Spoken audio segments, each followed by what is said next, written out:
Good morning, welcome back to the exciting conclusion of Book 1 of Ranger's Apprentice. If we last left them, they were celebrating the defeat of the Kalkara, and Alice had just kissed Will. Ugh. So, anyways, chapter 32. Will stood transfixed by stage fright just inside the massive doors to the Baron's audience hall. The building itself was enormous. It was the main room of the castle, the room where the Baron conducted all his official business with the members of his court. The ceiling seemed to stretch upward forever. Shafts of light poured down into the room from windows set high in the massive walls. At the far end of the room, seeming to be kilometers away, the Baron sat, wearing his finest robes, on a raised, throne-like chair. Between him and Will was the biggest crowd Will had ever seen. Holt propelled his apprentice gently forward with a shove in the back. "Get on with it," he muttered. There were hundreds of people in the great hall, and every eye was turned toward Will. All of his knights and all the ladies of the court, every one in their best and finest clothes. Farther down the hall were the men-at-arms from the Baron's army, the other apprentices, and the tradesmasters from the village. He saw a flutter of color as Jenny, uninhibited as ever, waved a scarf at him. Alice, standing beside her, was a little more discreet. She unobtrusively kissed her fingertips to him. He stood awkwardly, shifting his weight from one foot to another. He wished that Holt had let him wear his ranger's cloak so he could blend into the background and disappear. Holt shoved him again. "Get a move on," he hissed. Will turned to him. "Aren't you coming with me?" he asked. Holt shook his head. "Not invited. Now get going." He shoved him once more, then... Ooh, sorry. The pillow fell. He shoved him once more and then limped, favoring his injured leg, to a seat. Finally, realizing he had no other course to follow, Will began to walk down the long, long aisle. He heard the muttering voices as he went, heard his name being whispered from one mouth to another. And then the clapping started. It began with one knight's lady and rapidly spread throughout the entire hall as everyone joined in. It was deafening, a thundering, echoing roar of applause that continued until he reached the foot of the Baron's chair. As Holt had instructed him, he dropped to one knee and bowed his head forward. The Baron stood up and raised his hand for silence, and the clapping died away to echoes. "Stand up, Will," he said softly, and reached out a hand to help the boy to his feet. In a daze, Will obeyed. The Baron rested a hand on his shoulder and turned him to face the huge throng before him. His deep voice carried effortlessly to the farthest corner of the hall when he spoke. "This is Will, apprentice to the Ranger Holt of this fiefdom. See him now and know him, all of you. He has proven his fidelity, courage, and initiative to this fief and to the kingdom of Arielon."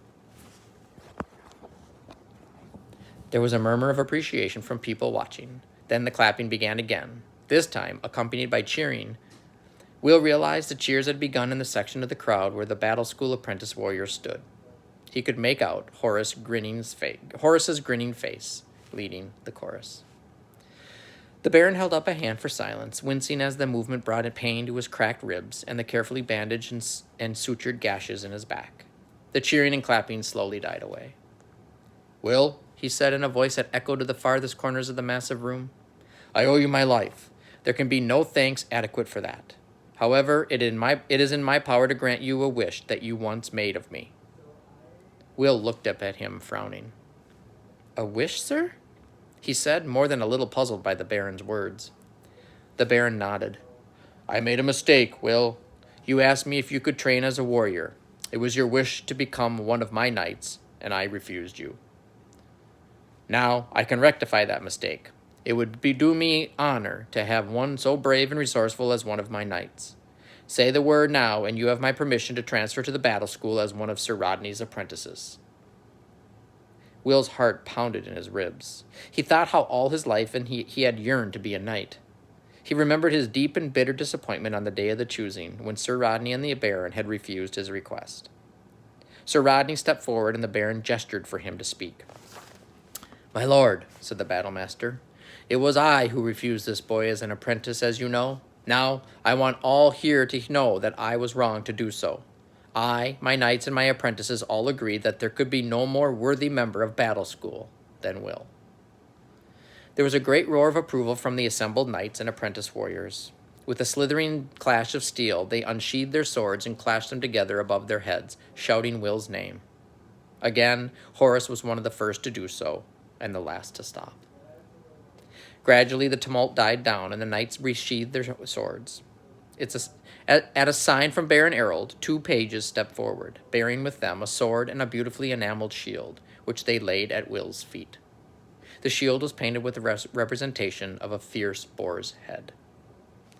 "This will be your coat of arms when you graduate, Will," said the Baron gently, "to remind the world of the first time we learned of your courage and loyalty to a comrade." The boy went down on one knee and touched the smooth, enameled surface of the shield. He drew the sword slowly and reverently from its scabbard. It was a beautiful weapon, a masterpiece of the swordsmith's art. The blade was razor keen and slightly blued. The hilt and crosspiece were inlaid with gold, and the boar's head symbol was repeated on the pommel. The sword itself seemed to have a life of its own. Perfectly balanced, it seemed light as a feather in his grasp. He glanced from the beautiful jeweled sword to the plain leather grip of the ranger knife. "They're a knight's weapons, Will," the Baron urged, "but you've proved over and again that you're worthy of them. Just say the word, and they're yours." Will slid the sword back into its scabbard and stood slowly up. Here was everything he had ever wished for. And yet... He thought of the long days in the forest with Halt, the fierce satisfaction that he felt when one of his arrows struck home, exactly where he had aimed it, exactly as he had seen it in his mind before releasing it. He thought of the hours spent learning to track animals and men, learning the art of concealment. He thought of Tug, of the pony's courage and devotion. And he thought of the sheer pleasure that came when he heard Halt's simple, "Well done," as he completed a task to his satisfaction. And suddenly, he knew. He looked up at the Baron and said in a firm voice, "I am a ranger, my lord." There was a murmur of surprise from the crowd. The Baron stepped closer and said in a low voice, "Are you sure, Will? Don't turn this down just because you think Halt might be offended or disappointed. He insisted that this is up to you. He's already agreed to abide by your decision." Will shook his head. He was more certain than ever now. "I thank you for the honor, my lord." He glanced at the battlemaster and saw to his surprise that Sir Rodney was smiling and nodding his head in approval. And I thank the battlemaster and his knights for their generous offer. But I am a ranger." He hesitated. "I mean no offense by this, my lord," he finished awkwardly. A huge smile creased the Baron's features, and he gripped Will's hand in his enormous grip.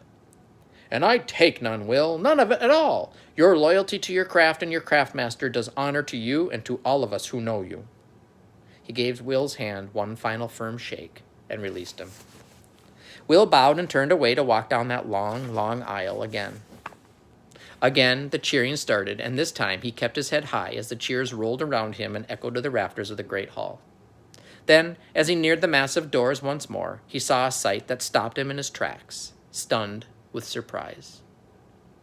For, standing a little aside from the crowd, wrapped in his gray and green mottled cloak, his eyes shadowed by the cowl, was Halt.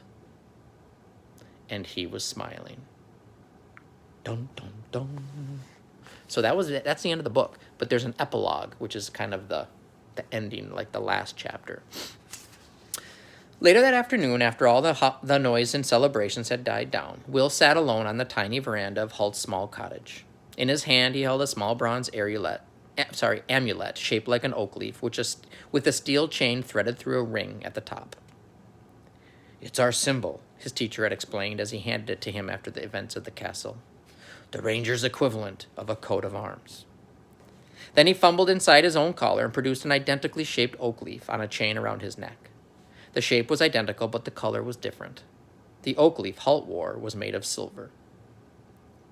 "Bronze is the apprentice color," Halt told him. "When you finish your learning, you'll receive a silver oak leaf like this one. We all wear them in the Ranger Corps, either silver or bronze." He looked away from the boy for a few minutes, and then added, his voice a little husky, "Strictly speaking, you shouldn't receive it until you've passed your first assessment. But I doubt anyone will argue about it, the way things have turned out." Now, the curiously shaped piece of metal gleamed dully in Will's hand as he thought of the decision he had made.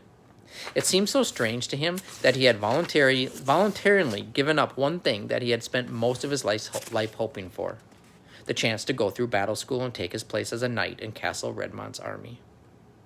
He twirled the bronze oak leaf on its chain around his index finger, letting it wind up to the finger and then spiral loose again.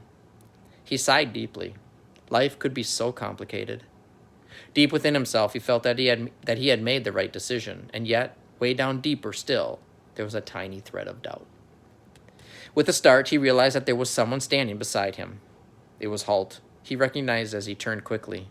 The ranger stooped and sat beside the boy on a rough pine planking of the narrow veranda. Before them, the low sun of the late afternoon filtered through the luminous green leaves of the forest, the light seeming to dance and gyrate as the light breeze stirred the leaves. "A big day," he said softly, and Will nodded. "And a big decision that you made," the ranger said, after several more minutes' silence between them. This time, Will turned to face him. "Halt, did I make the right decision?" he asked finally, the anguish clear in his voice. Halt placed his elbows on his knees and leaned forward a little, squinting into the dappled glare through the trees.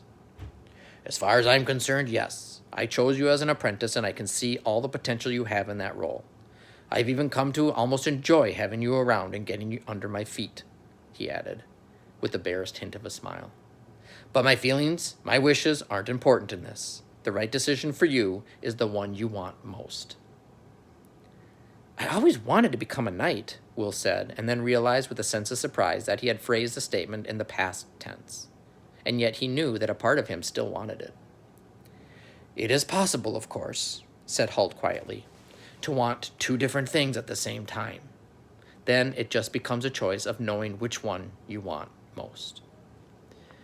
Not for the first time, Will felt that Halt had some way of reading his mind. If you can sum it up in one thought, what's the main reason you feel a little disappointed that you refused the Baron's offer?" Halt continued. Will considered the question. I guess," he said slowly, "I feel that by turning down battle school, I'm somehow letting my father down." Halt's eyebrows shot up in surprise. Your father?" he repeated, and Will nodded. "He was a mighty warrior," he told the ranger. "A knight. He died at Hackman Heath, fighting the Wargles. A hero." "You know all this, do you?" Halt asked him, and Will nodded again. This was the dream that had sustained him through the long, lonely years of never knowing who he was or what he was meant to be. The dream had become reality for him now. "He was a man any son would be proud of." "He was a man any son would be proud of," he said finally, and Halt nodded. "That's certainly true." There was something in his voice that made Will hesitate. Halt wasn't simply agreeing out of politeness. Will turned quickly to him, realizing the full implications of the ranger's words. "You knew him, Halt? You knew my father?" There was a light of hope in the boy's eyes that cried out for the truth, and the ranger nodded soberly. "Yes, I did. I didn't know him for long, but I think I could say I knew him well. And you're right. You can be extremely proud of him." "He was a mighty warrior, wasn't he?" said Will.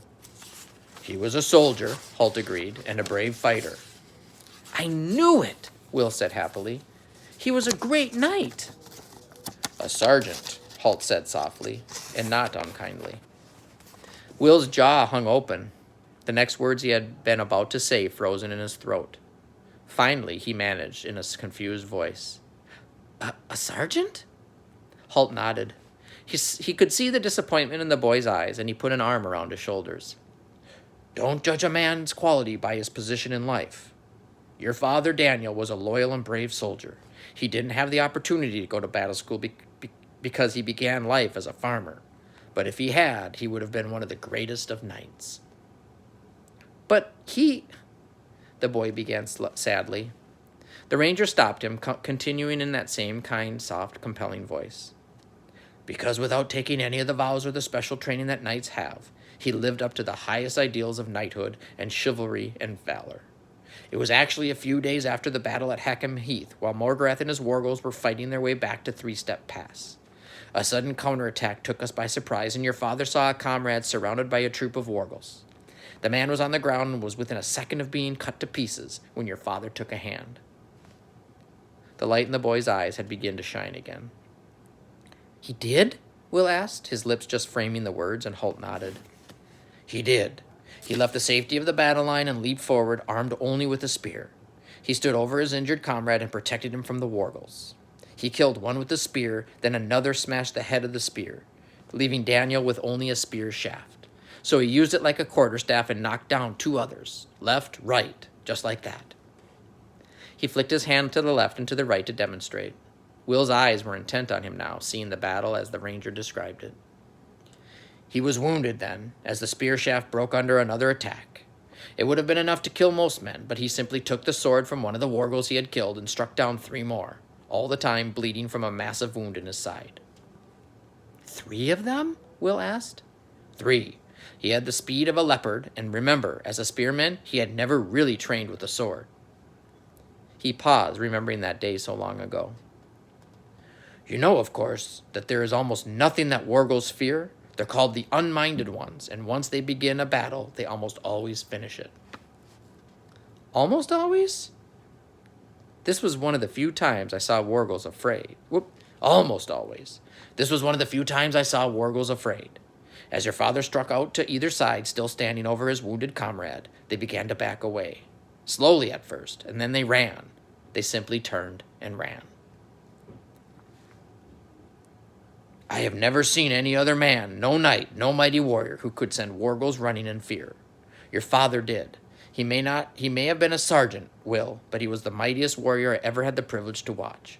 Then, as the Wargles retreated, he sank down on one knee beside the man he had been protecting, still trying to shield him, even though he knew he was dying himself. He had taken a 6 wounds, but it was probably the first that killed him. And was this his friend saved? Will asked in a small voice. Holt looked a little puzzled. His friend? His friend? He asked. The man he protected, Will explained. Did he survive? Somehow he thought it might have been a tragedy if his father's valiant attempt had been unsuccessful.